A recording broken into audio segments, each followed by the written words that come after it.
there's this fundamental question that you ask, and that's what programs am I running? The second question that's really powerful that I haven't heard, I heard Hawkins talk about this similar in Power versus Force and also in Letting Go, the Pathway of Surrender, but I haven't heard it from anyone like I heard it from you. And that was, let's get out of your head and into your heart because thinking ruins everything. And when I heard that, I was just like, it was like, oh yeah. Okay, cool. And of course I fought it because, you know, I came from a situation in my life where it was like, if I'm intellectually strong, then people can't fuck with me. If I'm smart and if I articulate myself, then people can't fuck with me. But the most vulnerable place for all of us is what Hawkins and what you talk about. And that is the space between the head and the heart. Yes. So please share this concept, because this is the crunch. This is the application of this work. And this is what people can do right after this podcast. They can start this process right now. Get out of your head, drop into your heart. Thinking ruins everything. That's my saying. And I say that, and I mean it literally. This is where we run our mental programs. This is where we say that person is behaving a certain way. That must mean, and then we start to tell our crazy stories. So here, let me give a little secret. Everybody ready for the secret? No matter who you are on this planet, your mind is batshit crazy. It's crazy. You're crazy. Batshit crazy. I mean, batshit. Like, do you ever really pay attention to your mind and what it says? If you work from the Fiori transformation method and you start doing this work, you're going to see what your mind is actually saying about everything and everyone, every moment of the day. Our minds are crazy. Our minds are never meant to be the CEO. Never. They're meant to be the employee. They make great employees, terrible CEOs. So when we drop into our heart, and most people associate heart with pain. That's the problem. It's why they're so resistant. And that's just because they're disconnected from the emotional body. The emotional body doesn't mean pain. You cannot feel bliss that is in the core center of your heart when you're not anchored into your heart. You will never experience what actual joy is. You'll experience happiness. It's superficial. It's very fleeting. You will not ever have a clue and be able to experience what joy actually is, let alone bliss. When you're not anchored into your heart, you're denying yourself from the very gifts we're here to receive while we move through this human experience. So when you learn what it really means to drop into the heart, that's your source of power. Open your heart instead of have it closed to everything that's quote unquote negative. Open your heart, command your heart to open, anchor in, and learn what it means to allow the power and the light that you are to grow and expand in the face of anything. That can only happen when you're connected to heart energy. So I know the only way to really have mastery for my next question is to do it, to experientially do it. And that means the mastersofselfuniversity.com. So go there right now if you are called to this work, if it quote resonates with you. But I do want to ask you, can you take us through a quick process of what that entails? You know, how do we? It's an intellectual question. Don't you love I'm asking you a heart-based practice from an intellectual space, but it's true. I mean, we're in a physical body, we're half beast, half spirit. So we got to know how to do it here in the 3D.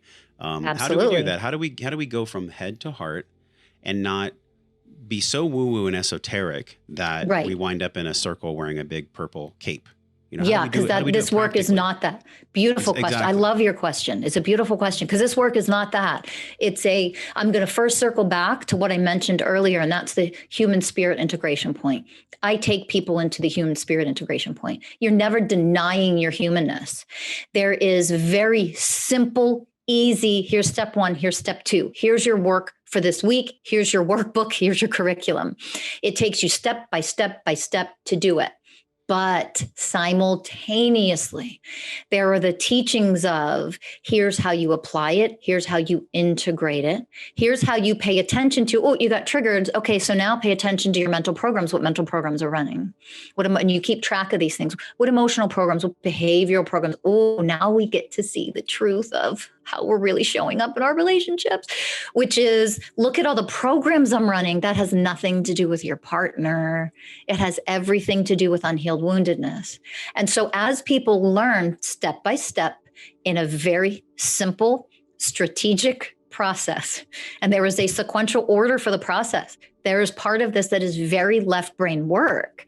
But the left brain work, literally, this is what's so funny and ironic. It takes you from your head do this, do this, do this. It's this simple, practice this.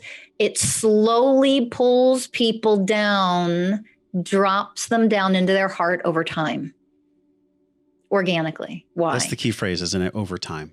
Over time. Yeah. Over time, as long as you do your homework and as long as you apply and you really do it, there is no way to not succeed. That's the best. That's the beauty. That's the best part. There is no such thing that this doesn't work. You're a divine being. This is divinity at its core. It's not, there's no such thing. There is such thing as you not doing it.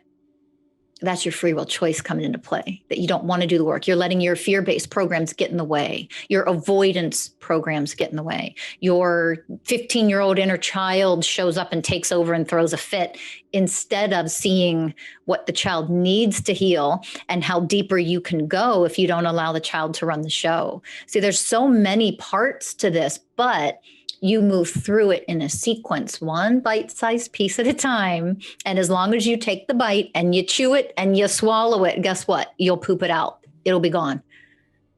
Everybody So poops. That's it.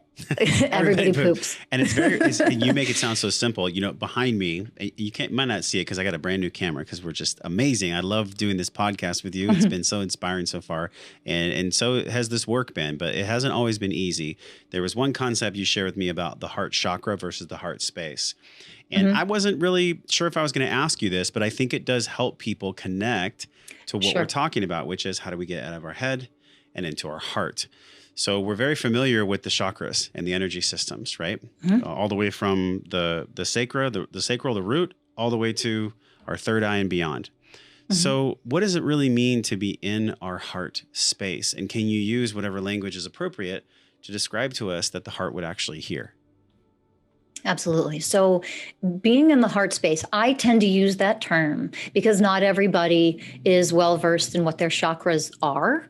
And sometimes when you don't know what that means yet, it can be a little intimidating, and then you kind of resist going down into the heart chakra. So heart chakra, heart space actually mean the same thing in the way that I use it.